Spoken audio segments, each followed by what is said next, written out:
Saya akan tunjukkan cara untuk menguruskan penjualan prapesanan. Pertama sekali, pergi pada jadual. Sebagai contoh, saya nak buka prapesanan untuk Khamis 5 hari bulan. Saya tekan pada 5 hari bulan. Pilih tambah menu. Pilih menu untuk hari tersebut. Dan tekan pada lambang biru di bawah. Jika anda ingin tambah menu, anda boleh tekan pada option tambah menu.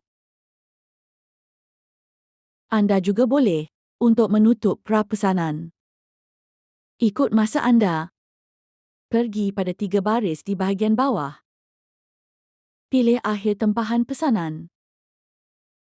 Dan pilih pada masa yang ingin anda tetapkan.